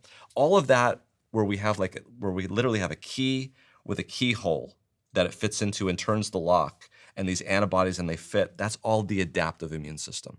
It's very important, but it completely eliminates or removes from discussion the innate immune system. The innate immune system is really the body's first defense. And what's happening there is there's these cells that are circulating, cells like monocytes and natural killer cells and a number of other cells, which scour the body, always looking for something that looks foreign to it. And it can tell based on the molecular patterns of these invaders that they're not supposed to be there and they should be eaten up. The major effector of this innate immune system is something called interferon. Interferon is a very important molecule in the body, and it is effective. It is so effective at preventing viral infections that just about every single viral infection that plagues the human body today has a defense mechanism against interferon. It is a prerequisite. There's no self-respecting virus that can think it's going to infect the human body without dealing with the issue of interferon. Period. Think about interferon as the security guard at the bank. And if you want to rob a bank, you've got to have a plan for how you're going to deal with the security guard. Otherwise, you're not getting the money. Does that make sense? Mm-hmm. Yeah. So there was actually an article that was published a couple of years ago where they talked about this battle between interferon and emerging viruses and what viruses are doing to try to get around interferon. You may recall that back in 2002, we had an outbreak of something called SARS, which especially was pretty bad in China, but also in Canada. The reason why we were able to secure that outbreak was because that everybody who came down with SARS developed a fever. And so it was easy to tell who those people were, and we were able to hospitalize and isolate them. The issue with SARS-CoV-2, and indeed many infections like the common cold, is that you don't necessarily get a fever. And fever is really important. And you're like, what does this have to do with water? We're going to talk about this. Interferon production goes up with temperature. And in fact, the body's fever mechanism is one of the ways that it tells the body that it needs to increase interferon to deal with the viral infection. Is that why you feel hot? You feel hot. You may actually feel cold. And the reason why you might feel cold and even have chills is because the way you feel is a product of what your temperature is and what your thermostat in your body is set to. So if your body's thermostat is saying, okay, here we are at 98.6, or I guess in terms of Celsius, 37 degrees, and you develop an infection, the body's going to say, whoa, we have an infection and we need to increase the body temperature. We're going from 37 degrees or 98.6 up to 38 degrees or 100.4. Because your actual body temperature is below where your body wants it to be, you're going to feel cold, you're going to shiver to try to increase that temperature, so you go up with that. Now, once the fever is done and the infection is done and it comes down, you're going to break a sweat. So that's why when someone, oh, he's sweating, that means the fever is breaking. That means your temperature is coming down. So typically you'll feel cold, you'll feel like you're shivering, you'll want to get into bed and put the covers on, and that's when your temperature goes up. And that's for a reason, because what happens when the temperature goes up in your body is that creates an environment where the virus can't replicate very well. All viruses really cannot replicate very well at high temperatures, including SARS-CoV-2. It's also a signal to your body to produce more interferon. So there was a study that was published last year where they looked in mice, which by the way have the same body temperature as we do, and they found that there was like 5 different regulatory proteins, all of which led to one endpoint, and that was to produce this thing called interferon. All of them jumped in production when your body went from 37 degrees to 38 degrees. That's basically right below a fever, right? So the take-home point that I got from all of that was that we should not really be treating fevers unless they're so high that there's other complications that could occur, like racing heart rates or having seizures. But we do this all the time. We treat fevers because it makes us feel bad, and we think that by treating the fever we'll feel better. But what we're actually doing is we're cutting the legs out from our immune system, because part of the immune system response is to generate a fever, and the fever generates interferon. Now, I don't want to overstate this, but let's compare the innate immune system to the adaptive immune system. The adaptive immune system is pretty specific for a particular variant of a virus. And for a virus that mutates very rapidly, like SARS-CoV-2, the immunization may be very good in terms of binding, but if that virus mutates, that binding is going to be affected in some way. It may not affect hospitalization, but maybe in terms of preventing infection. You understand what I'm saying? So the different variants, we had the Alpha variant, then we had the Delta variant, and then we had Omicron, et cetera. Those are material changes for the adaptive immune system. For the innate immune system, for interferon, it doesn't matter. Interferon is just as effective against Alpha as it was for Delta, as it would be for Omicron. So let's set this up again. Water. We said that water has a very high specific heat, which means that if I apply hot water onto the human body, it's able to transfer heat. This is why people can get burned with boiling water.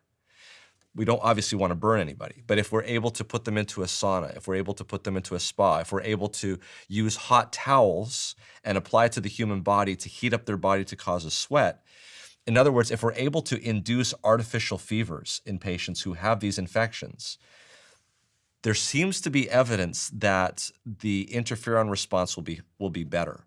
There was a study that was done looking at lymphocytes and taking them out of the human body. And at different temperatures, once it hit about 38, 39 degrees, there was off the charts tenfold increase in interferon, which is exactly what you would want to have. Now, how do I know that interferon levels are so important in things like COVID-19?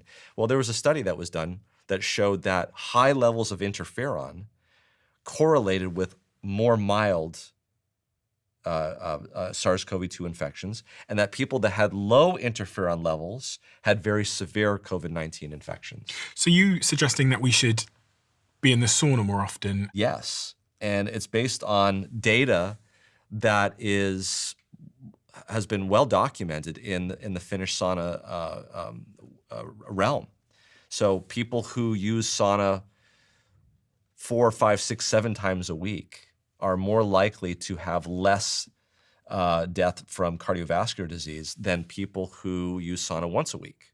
And in Finland, once a week is kind of the standard. And why do they say to do hot and cold therapy together? So they would, I would argue that the reason why it has been argued to do this, and this goes back to a number of papers that have been written back over 100 years ago, is what you're doing when you're doing hot for a long period of time, let's say 20 minutes in the sauna. And what you're doing is you're heating up the body, and the whole purpose of that is to increase the body temperature. What the cold at the end does is it does two things, they believe. The first thing that it does is it causes vasoconstriction. So you put a brief amount of cold onto the body, it's going to cause vasoconstriction superficially so that when you're done, you're not going to lose as much heat through those blood vessels. And so you're going to keep the core body temperature higher for long, which is exactly what you want to do. The other thing that cold water does, again, is the vasoconstriction. It's well known that when you take a cold shower, your blood vessels constrict. And when you look at a blood vessel on end in a person who's living and circulating, there are a number of white blood cells that are latched on to the inside surface of that blood vessel. When that blood vessel contracts, a lot of those white blood cells that were stuck get kicked off into circulation, and they go off and they do whatever it is that they're going to do. It's called demargination. So two things for cold right at the end. Doesn't have to be very long, maybe just a minute. It causes actually to keep your body temperature higher for longer, ironically. And number two, demargination. So that's water, which is the W. Of these, which one do you want to pick next? Which one do you find most compelling? Let's talk about air real briefly. So we said that air is not just the lack of toxins, but actually benefits. So first of all, we want to have good oxygen. We want to get rid of carbon dioxide, especially in buildings when there's no ventilation. That's not good. But there's been actually a number of studies looking at plants and trees and the fact that they can give off things like phytoncides. What's that? These are aromatic compounds that the tree actually gives off. And when we look to see the effect of these compounds on the human body, they're actually very beneficial. They interact with our immune system and elevate our immune system, and it actually can make us more relaxed. There's a lot of data in the Japanese literature on this, in what they call the Hinoki cypress forests, where they looked at these CEOs. There's a podcast about CEOs. There's these CEOs in Japan, and they took them from their jobs and basically took them up into the mountains of the Hinoki cypress and had them walk around, took blood tests, and they found that the natural killer cells, which are so important in terms of immunity, were not only increased in number, but they were also the enzymes within them that break down diseases or viruses was also increased. So when they brought them back down to the city in Japan, they put them up in hotels and they infused some of these chemicals, these naturally produced phytoncides, they're called, and they had almost exactly the same effect in these subjects. So you think plants and being out in nature could actually be giving us much more than just clean air? It's giving us chemicals which help us fight disease. Absolutely. So again, here's this dichotomy, inside versus outside. What do you get when you're outside? We've already talked about exercise. We've already talked about sunlight. And now we're adding to it fresh air. Not just the fact that you have low pollutants, which is certainly very important, but the fact that when you're around green plants, when you're around green trees, there could actually be a benefit. By the way, the benefit that they found lasted for about 7 days. So just going out 1 day a week can actually have that benefit. I think a lot about carbon dioxide, because I spend a lot of time sat in the studio recording, and Yes. This is our big LA studio, but in the UK, it started in a really small room. Yes. And there wasn't air conditioning. And obviously I sit here sometimes for several hours with a guest, and we're recycling CO2 at that point. Yes. And then I read a couple of studies that showed the impact that would have on my cognitive performance. Yes. That's all true. We actually had on our channel with MedCram, we had Dr. Joseph Allen out of the Harvard Public School of Health. And he showed us. I mean, he literally had the CO2 meter, and just by cracking the window just a little bit, allowed carbon dioxide to escape and brought down those carbon dioxide levels. So very important, absolutely. And for people that work in offices or, travel in hotel rooms or are inside a lot, what should they be thinking about and how can they go about making sure that the air quality is optimal? Well, the surrogate for that is carbon dioxide, as we mentioned. So cracking open a window if they're able to, if there's a door that they can open up safely without compromising security. These are all things that would be very beneficial. Even rolling down the window in the car and maybe making sure that we're taking that recirculation button off when we're driving. I've got friends that won't stay in certain hotel rooms unless the window opens, because in a lot of hotel rooms, especially ones that are high up, you can't open the windows. And there's also a bunch of devices that we, in our UK studio, which is smaller, we found on Amazon for, not super expensive, that we just sometimes put on the floor in the studio just to see how we're doing. I'll link some of that stuff on screen if anyone's interested in seeing what the CO2 levels are in whatever room you're working in. Yeah.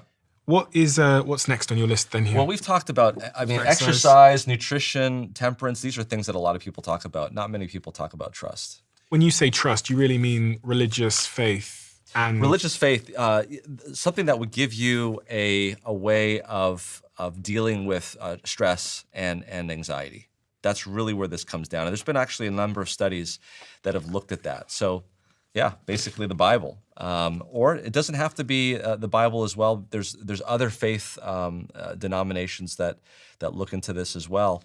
A number of studies that have looked at trust in God and how that relates to anxiety. So a number of studies have shown that people who have a good faith and trust in a God that is, or in a religion that is supportive and not non-supportive, they have less anxiety, less depression, have a faith community that they can engage with and be supportive.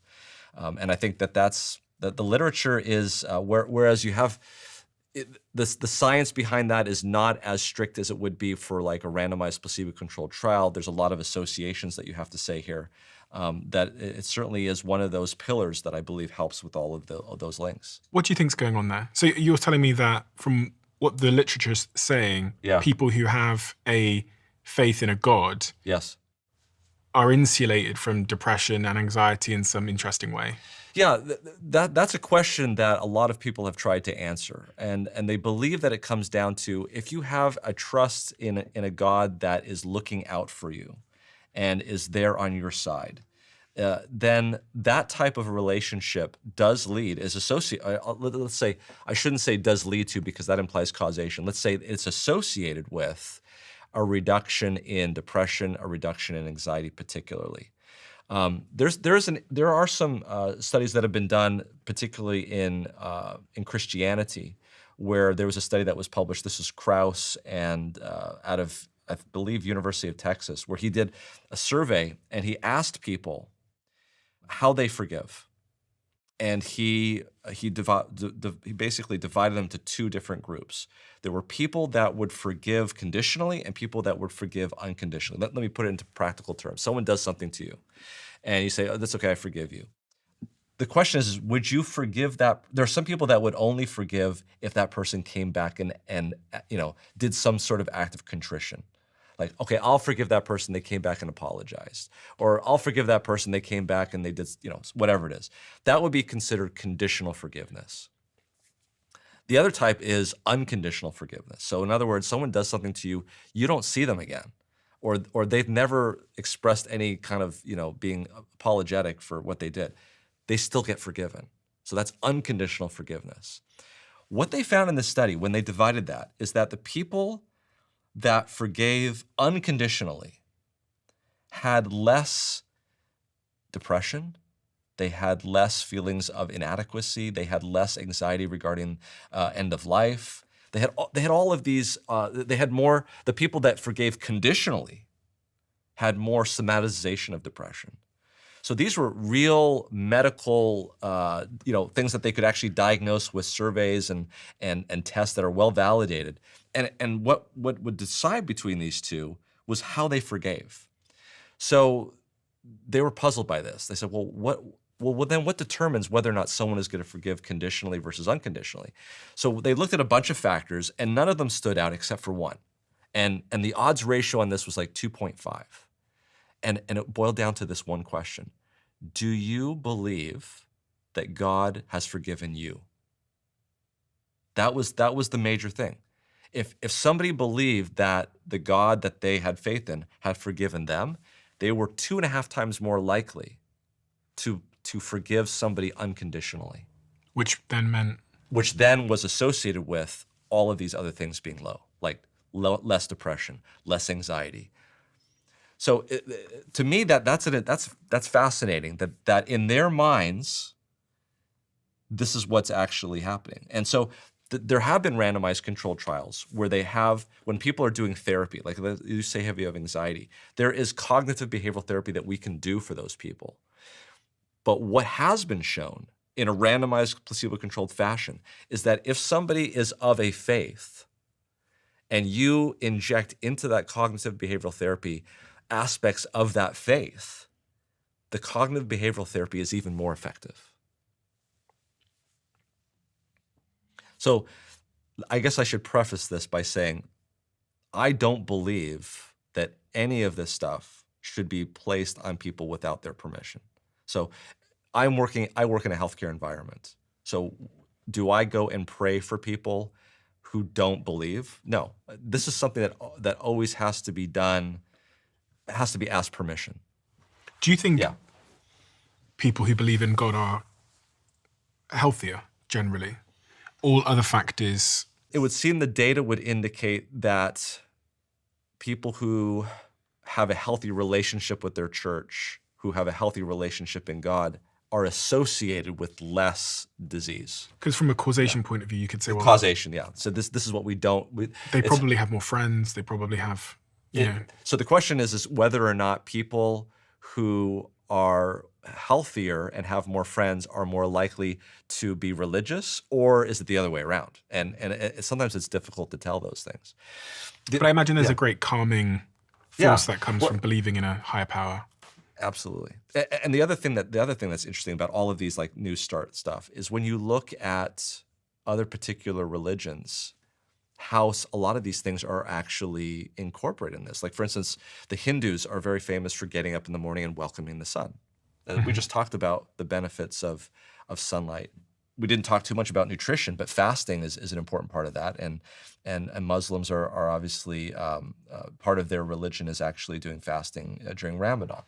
Lots of religions have hot and cold practice as well, don't they? Yes, yeah. At least through history. And on the flip side of that, I would say that it's also shown that if you have a unhealthy relationship, like if you believe in a God who is vindictive, or who's out to get you, or who's going to do something to you unless you do something else, that has also been shown to be negatively impactful. So it depends on the relationship that you've got. What do you see in your practice? Because you said something earlier that you're often there at the end of people's lives. Yeah. Unfortunately, sometimes I'm the last person they see. And it's, you start to realize that that death is inevitable. And all we do in medicine is delay the inevitable. So what we try to do, and I have a colleague who's very philosophical about this, is we try to make sure that when these things happen, that they happen with dignity, and we celebrate the person's life, and making sure that it's done in the way that they would want to have it done. What do people say as they're about to die? People become it's very different. For different people, but they can become very circumspect, and I've seen such contrasts. People are ready to go. People feel like they've done what they've come to do, and they don't want anything further to do. Like we're there to delay death, right? We're there to put them on a ventilator or to give them this medication. And you would be surprised, people who look relatively healthy, and something is happening that we could easily correct. They're like, no, I don't want that. I choose not to have that. And we have to respect, obviously, what they choose. Obviously, we have to educate them to make sure that they're making the right choice.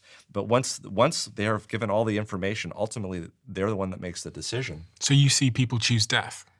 When we can intervene in artificial ways, they would rather not have that, and they would choose death, yes. Are there any particular cases that changed you? Yeah. There was a case that changed me. but not in the way that we've just been talking about where it was horrible. This is actually a miracle. I've actually seen a miracle happen.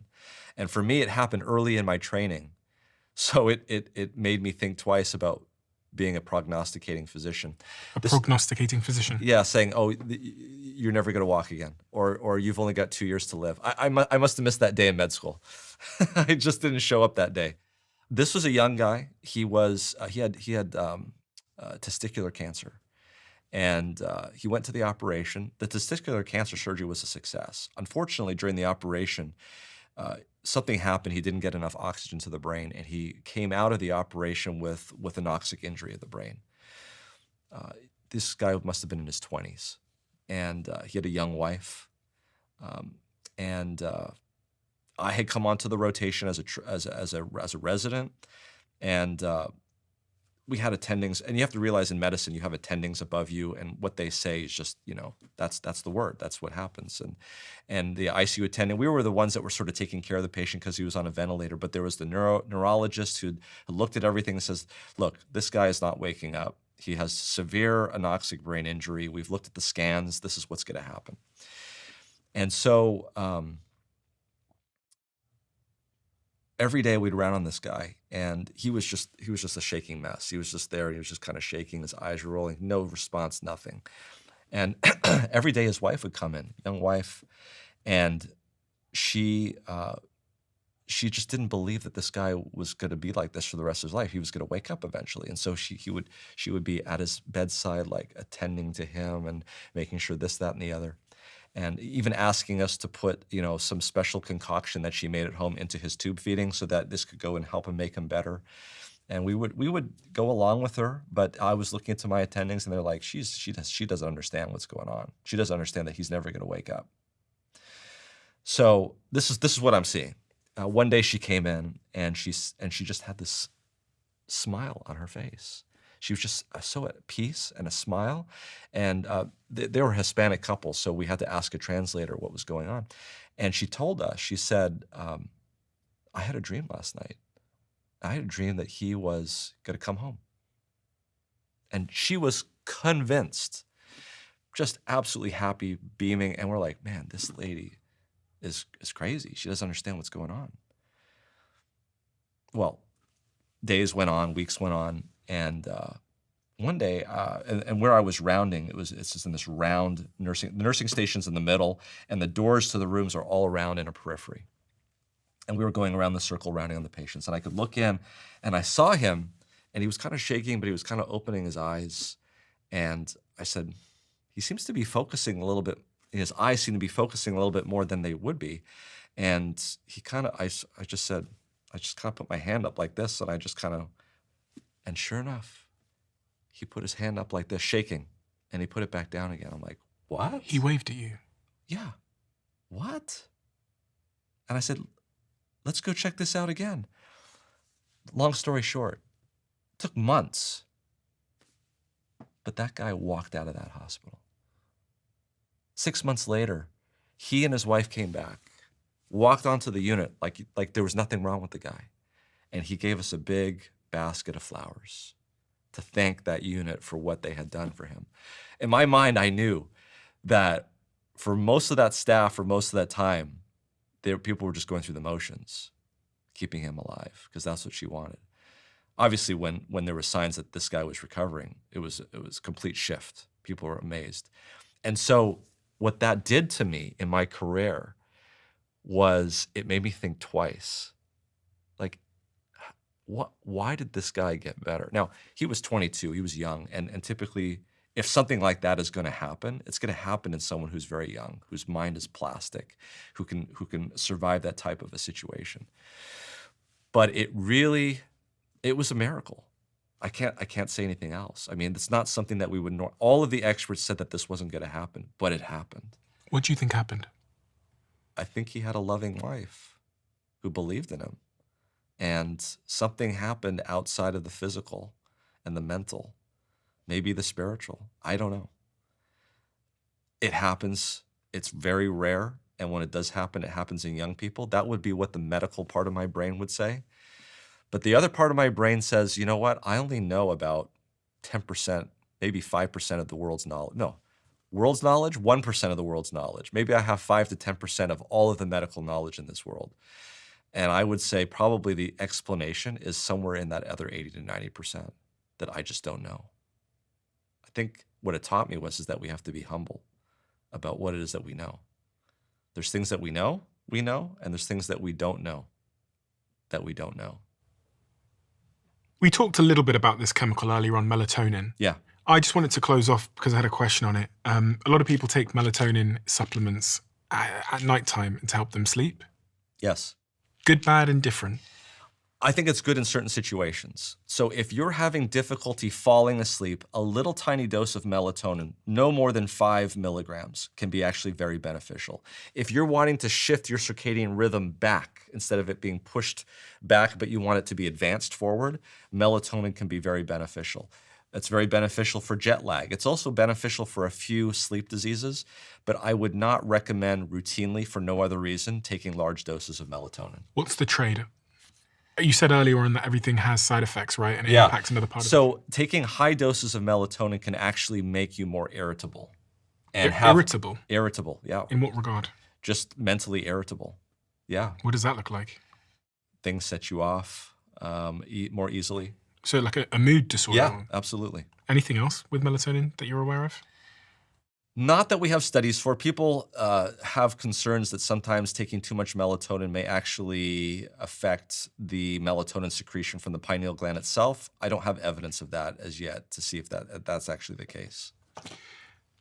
Dr. Roger, is there anything else that we haven't discussed that we should have discussed?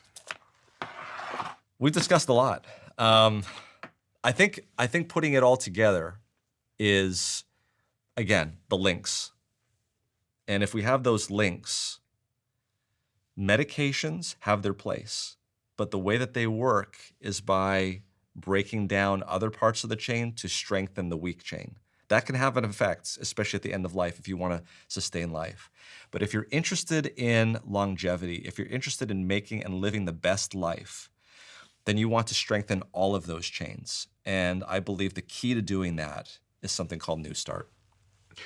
We have a closing tradition on this podcast where the last guest leaves a question for the next guest, not knowing who they're leaving it for. And the question that was left for you is, what is the area of your focus that you are most dying to talk about, which you are almost never asked about?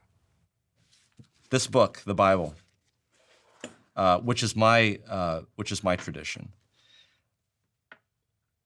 Evidence for science in the Bible. What do you mean? What we've been talking about is the body and the health in the body. I'd like to put to the test some of the statements in the Bible to see if they work scientifically. Like turning water into wine? No, well, potentially. That's a miracle. What I was referring to is this, and this is what I've actually done, and it's actually quite interesting, is, Paul, who is one of the New Testament writers in the Bible, wrote to the Corinthians, don't you understand that your body is the temple of the Holy Spirit? I said, that's a really interesting statement. How would he come to that conclusion? Like, what does that mean, the temple of the Holy Spirit? So the only temple at that time was the temple in Jerusalem where they would have the sacrifices and things. So what I did was I went back, and this is answering the question, is I'm looking for evidence of scientific truth, probably unknowingly, by some of the writers in the Bible to see whether or not there is truth. Does that make sense what I'm saying? So if you look, and most of Exodus 25 through 30 is this painstakingly detailed description of the sanctuary that Moses built in the wilderness that he supposedly got from God. This is what he says. So here's a great way to see whether or not this all fleshes out. Moses is saying, here's the description of the pattern that I got for the temple. And Paul is saying, your body is a temple. So here's my hypothesis.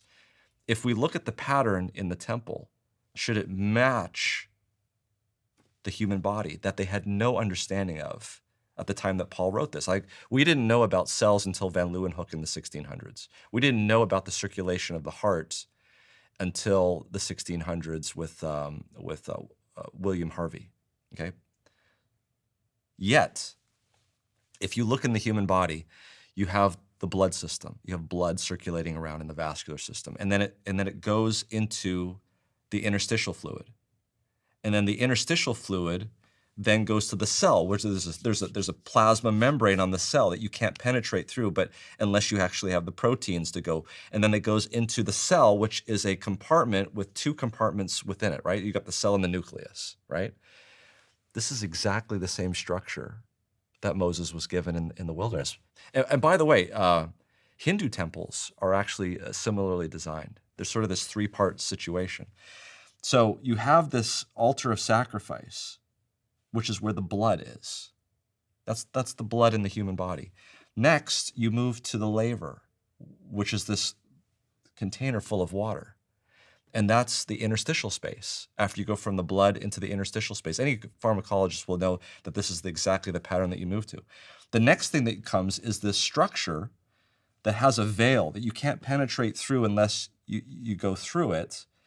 That's the cell, because this structure is the building, and it's got a room within a room.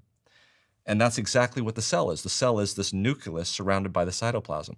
Well, in this room that you go into at first, there's pieces of furniture in there that are very similar to the types of organelles that you see in the cytoplasm of the cell. For instance, there's this 7-branch candlestick that's in there that's burning olive oil and producing energy. That's like beta oxidation producing energy. That's exactly what you see in the mitochondria.